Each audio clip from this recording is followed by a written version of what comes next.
Hello students, welcome to Vijay chemistry classes. तो बच्चों, आज हम बात करेंगे जेई मेंस 2024 के बारे में।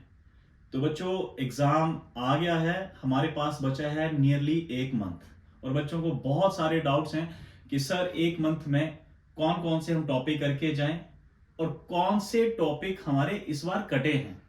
तो इस वीडियो में हम एग्जाम पैटर्न, कौन कौन से टॉपिक डिलीट हुए हैं और कौन से इंपॉर्टेंट टॉपिक हैं जिनको हम 1 मंथ के अंदर कवर करें, सो दैट जेई मेंस 2024 में हम एक अच्छा स्कोर कर सकें। सो बच्चों, सबसे पहले हम डिस्कस करेंगे एग्जाम पैटर्न के बारे में। तो मैं सिर्फ यहां पे बात करूंगा पेपर 1 की। पेपर 1 यानी कि बी टेक के पेपर के बारे में बात करूंगा मैं। तो बच्चों, बी टेक का जो पेपर है उसमें 3 सब्जेक्ट हैं, physics, chemistry and mathematics. Physics के भी आपको 30 क्वेश्चंस आएंगे, मैथमेटिक्स के भी आपको 30 क्वेश्चंस आएंगे एंड केमिस्ट्री के भी 30 क्वेश्चंस आएंगे। लेकिन इसमें 2 सेक्शन रहेगी, section a and section b. Section a में आपको 20 क्वेश्चन जो वो पूछे जाएंगे एंड सेक्शन बी में आपको 10 क्वेश्चन पूछे जाएंगे। 20 क्वेश्चंस में आपको सारे के सारे करने हैं और ये एमसीक्यू टाइप रहेंगे, मल्टीपल चॉइस क्वेश्चन रहेंगे। एंड सेक्शन बी में आपको 10 क्वेश्चन पूछे जाएंगे जिनमें से आपको ओनली 5 क्वेश्चन करने हैं और इनका जो टाइप है वो इंटीजर वैल्यू रहेगा, यानी कि आपको एक न्यूमेरिकल वैल्यू लिखनी है। आपको एक वर्चुअल कीपैड आता है वहां पे, तो वर्चुअल कीपैड आएगा तो माउस से क्लिक करके आपको वो वैल्यू लिखनी है, इंटीजर वैल्यू लिखनी है, जो भी आपका आंसर आया होगा। यानी कि आपको टोटल क्वेश्चन 90 मिलेंगे। 90 क्वेश्चंस में आपको सिर्फ 75 क्वेश्चंस अटेम्प्ट करने हैं। It means 25 questions of each subject. अगर मैं टाइमिंग की बात करूं बच्चों, तो टाइमिंग 2 ही शिफ्ट होती है। एक आपकी 9 ओ क्लॉक की होती है, 9 टू 12 ओ क्लॉक रहेगी एंड दूसरी शिफ्ट जो हमारे पास 3 टू 6 ओ क्लॉक तक की रहेगी। उसके बाद बच्चों, अगर मैं नंबर ऑफ क्वेश्चंस की बात करूं तो ये देखो, जैसे अभी मैंने बताया, फिजिक्स के 20, केमिस्ट्री के 20, मैथ्स के 20 रहेंगे। एंड मार्किंग स्कीम की हम बात कर लेते हैं थोड़ा सा। तो मार्किंग स्कीम में आपको हर एक क्वेश्चन ठीक करने पे मिलेंगे 4 मार्क्स, और अगर आप क्वेश्चन गलत करते हो तो आपका एक नंबर जो काट लिया जाएगा, यानी कि आपको -1 नंबर मिलेंगे उसके। टोटल 75 क्वेश्चन अटेम्प्ट करने हैं out of 90 questions and total marks आपके रहेंगे 300, that is 100 marks of each subject. So बच्चों, अगर हम जेई मेंस के एग्जाम शेड्यूल की बात करें 2024 की, तो सेशन 1 जो है वो रहेगा आपका बिटवीन 24 जनवरी टू 1 जनवरी।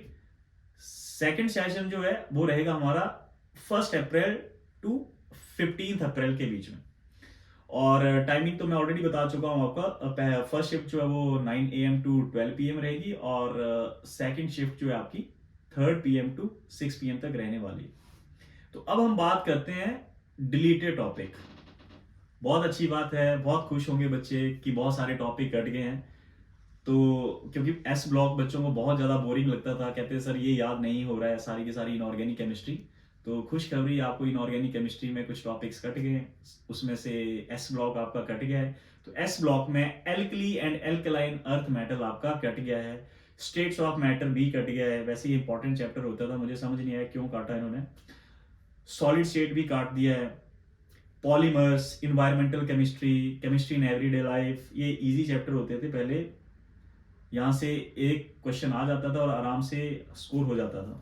सरफेस केमिस्ट्री भी कट गया है, फिजिकल केमिस्ट्री का चैप्टर है ये, principle of isolation, hydrogen chapter. फिर हम बात करते हैं, तो ये आपको बच्चों पता ही है हमारे पास फिजिकल केमिस्ट्री के कौन कौन से चैप्टर हैं। फिजिकल केमिस्ट्री में हमारे पास atomic structure, solution, thermodynamics, equilibrium, redox and electrochemistry, chemical bonding, chemical kinetic and inorganic chemistry की अगर मैं बात करूं तो इनऑर्गेनिक केमिस्ट्री में periodic table, periodicity in properties, D and F block element, coordination compound, P block element and organic chemistry की अगर मैं बात करूं तो इसमें है जनरल ऑर्गेनिक केमिस्ट्री, जिसको जीओसी बोलते हैं। हाइड्रोकार्बन आ जाएगा, ये +1 का पार्ट है।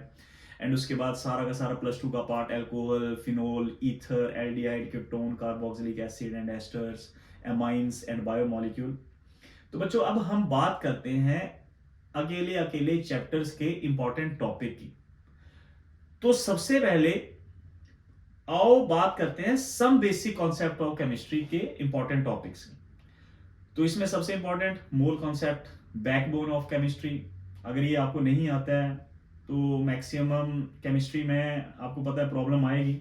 तो मोल कॉन्सेप्ट क्लियर होना बहुत इंपॉर्टेंट है। Empirical formula, molecular formula, reaction in solution, stoichiometry calculation and limiting reagent. बच्चों लिमिटिंग रिएजेंट को करके चले जाना बहुत इंपॉर्टेंट है। लिमिटिंग रिएजेंट, अगर उसके बाद मैं एटॉमिक स्ट्रक्चर की बात करूं तो इसमें इंपॉर्टेंट टॉपिक है line spectrum of hydrogen, photo electric effect, Heisenberg uncertainty principle, de Broglie wavelength, radius velocity and energy of nth bore orbital, quantum number. बच्चों क्वांटम नंबर अच्छे से करके चले जाना, बहुत इंपॉर्टेंट क्वेश्चंस आते हैं इसमें।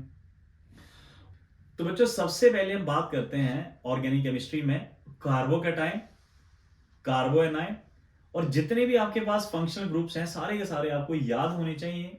हर एक फंक्शनल ग्रुप आपको पता होना चाहिए, बहुत इंपॉर्टेंट है ये।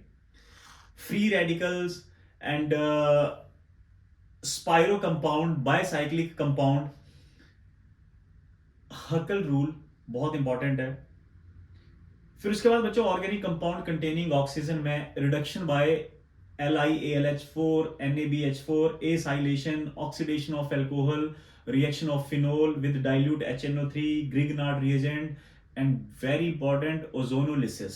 बहुत इंपॉर्टेंट है बच्चों ओजोनोलिसिस, ये भी कर लेना।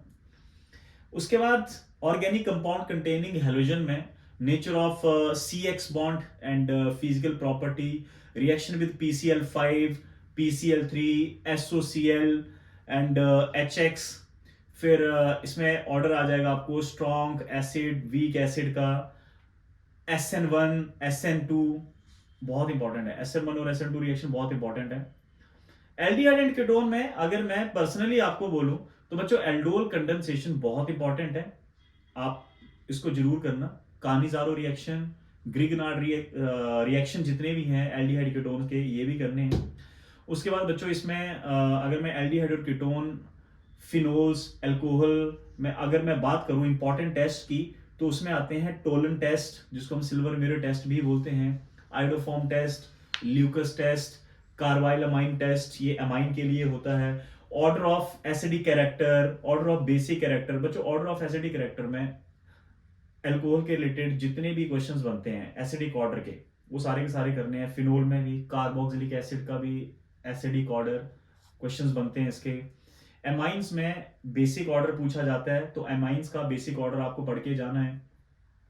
उसके बाद अगर मैं बात करूं बच्चों रिडॉक्स रिएक्शन एंड इलेक्ट्रोकेमिस्ट्री की तो उसमें सबसे पहले तो ऑक्सीडेशन नंबर बहुत इजी है और इंपॉर्टेंट भी है, ऑक्सीडेशन स्टेट। फिर बैलेंसिंग ऑफ रिडॉक्स रिएक्शन, दो मेथड आते हैं इसमें, एक ऑक्सीडेशन नंबर मेथड होता है और एक होता है हमारे पास आयन इलेक्ट्रॉन मेथड। तो आयन इलेक्ट्रॉन मेथड जो है बहुत इंपॉर्टेंट है, ये आपको करना है। फिर टाइप ऑफ रिडॉक्स रिएक्शन में जो डिस्प्रपोर्शनेशन रिडॉक्स रिएक्शन है वो सबसे इंपॉर्टेंट है, तो वो आपको करना है। फिर उसके बाद बच्चों केमिकल थर्मोडायनेमिक्स की अगर मैं बात करूं तो first law of conservation of energy यानी कि फर्स्ट लॉ ऑफ थर्मोडायनेमिक्स आपको पढ़ना है। जितने भी पाथ फंक्शन है सारे सारे पढ़ने हैं, स्टेट फंक्शन पढ़ लेना। Isothermal reversible and isothermal E reversible processes, adiabatic reversible and E reversible and expansion के बारे में भी पढ़ना है। इसमें एक इंपॉर्टेंट आ जाता है बच्चों हेस लॉ, लेकिन हेस लॉ आप तभी कर पाओगे अगर आपको डिफरेंट टाइप ऑफ इंथैल्फीज के बारे में पता है, यानी कि enthalpy of sublimation, enthalpy of formation, enthalpy of atomization, bond dissociation enthalpies, ये जितनी भी टाइप की इंथैल्फीज हैं सारी की सारी आपको पढ़नी है। तो उससे आप हेस लॉ यानी कि तभी निकल पाएगा आपका। हेस लॉ बहुत इंपॉर्टेंट है, ये आपने करके जाना है। उसके बाद अगर मैं इनऑर्गेनिक में बात करूं तो D and F lock element है, इसमें आपको बच्चों ट्रेंड्स पढ़ने हैं। ट्रेंड्स बहुत इंपॉर्टेंट है, जितने भी एटॉमिक साइज और रेडियाई के ट्रेंड है सारे के सारे आपको पढ़ने हैं, आयनाइजेशन एनर्जी के, ऑक्सीडेशन एनर्जी के। फिर इसमें आ जाते हैं हमारे पास magnetic properties and character, screening effect, lanthanoid contraction, actinoid contraction, अच्छे से कर लेना। कोऑर्डिनेशन कंपाउंड में अगर बात करूं बच्चों तो कोऑर्डिनेशन कंपाउंड के रिलेटेड जितनी भी टर्मिनोलॉजी है वो सारी की सारी आपको करनी है। टाइप्स ऑफ लाइगेंड्स पढ़ने हैं, कोऑर्डिनेशन नंबर करना है, addition compounds of molecular compounds करना है आपको, ऑक्सीडेशन नंबर पढ़ना है। बच्चों इसमें कोऑर्डिनेशन कंपाउंड में एक वीवीटी थ्योरी है, वैलेंस बॉन्ड थ्योरी, मैंने यहाँ पे मेंशन नहीं किया है तो आपको मैं बता देता हूँ, वो जरूर कर लेना। VVT and CFT, valence bond theory, and जो सीएफटी आपकी क्रिस्टल फील्ड थ्योरी है, तो वो भी आपको करनी है अच्छे से। Classification of element and periodic table, ये एक इंपॉर्टेंट टॉपिक माना जाता है, क्लास +1 में ये 3rd चैप्टर होता था। तो इसमें variation of atomic radii and ionic radii के बारे में आपको पढ़ना है अच्छे से। मॉडर्न पीरियोडिक टेबल जो है उसको अच्छे से आपने करना है, हर एक एलिमेंट की पोजीशन आपको पता होनी चाहिए। और उसके बाद जितना भी आपके पास इंथैल्फीज हैं, लाइक आयनाइजेशन इंथैल्फी, आपके पास आ गई इलेक्ट्रॉन गेन इंथैल्फी, ये सारी आपने अच्छे से पढ़नी है। इनके जो ऑर्डर है बहुत इंपॉर्टेंट है, इसमें बहुत सारे एक्सेप्शन केसेस हैं, वो भी आपको बहुत अच्छे से करने हैं। ज्यादातर बच्चों क्वेश्चन जो वो आपको एक्सेप्शन केसेस में से ही आते हैं, तो आपको एक्सेप्शन केसेस जितने भी हैं वो सारे बहुत अच्छे से करने। एंड केमिकल बॉन्डिंग की अगर मैं बात करूं तो केमिकल बॉन्डिंग में आपको सबसे पहले तो limitation of octet rule, bond parameter, length, angle, energy, strength, सारा अच्छे से करना है। लुइस रिप्रेजेंटेशन आपको पता होनी चाहिए, क्योंकि अगर लुइस रिप्रेजेंटेशन नहीं पता होगी तो बच्चों आप फिर यहाँ से रेजोनेंस नहीं कर पाओगे, रेजोनेटिंग स्ट्रक्चर नहीं कर पाओगे, तो ये इंपॉर्टेंट है, लुइस डॉट स्ट्रक्चर आपको करना है अच्छे से। फिर उसके बाद बच्चों फजान रूल इंपॉर्टेंट है कोवलेंट करेक्टर के रिलेटेड, तो आपको ये करना है। And P pi bonding, P pi D pi bonding, ये भी आपको करनी है। एंड लास्ट में हमारे पास एक इंपॉर्टेंट टॉपिक आता है मॉट, इस टॉपिक इस चैप्टर के एंड में आता है, मॉलिक्यूलर ऑर्बिटल थ्योरी, तो ये भी आपको बहुत अच्छे से करना है। एंड ये है हमारे कुछ इंपॉर्टेंट टॉपिक, क्योंकि हमारे पास टाइम है सिर्फ 1 मंथ, तो 1 मंथ में जितना भी आप टाइम, आपके जितना भी आपके पास 1 मंथ में टाइम बचा है बच्चों, सारा का सारा यूटिलाइज करो। ये जो मैंने आपको इंपॉर्टेंट टॉपिक बताए हैं इनको अच्छे से रिवाइज करो, तो आपका जेई मेंस में एक अच्छा स्कोर बन सकता है। और याद रखना बच्चों, अगर आपको एडवांस में क्वालिफाई करना है तो एडवांस में क्वालिफाई करने के लिए आपको नियरली 90 परसेंटाइल के आसपास आनी चाहिए। नियरली 90 परसेंटाइल का मतलब है आपको अप्रॉक्सीमेटली 40 मार्क्स तो लेकर आने हैं। बट बच्चों सेफ मार्जिन लेकर चलते हैं, आपको मिनिमम 45 मार्क्स लेकर आने हैं केमिस्ट्री में आउट ऑफ 100। तो आप केमिस्ट्री में आपकी परसेंटाइल जो है वो मोर देन 90 आ जाएगी, 91 92 के आसपास बन सकती है अगर आपके 45 तक मार्क्स आ जाते हैं तो ये कुछ इंपॉर्टेंट टॉपिक्स है। होप सो ये वीडियो जो आपके लिए हेल्पफुल रहेगी।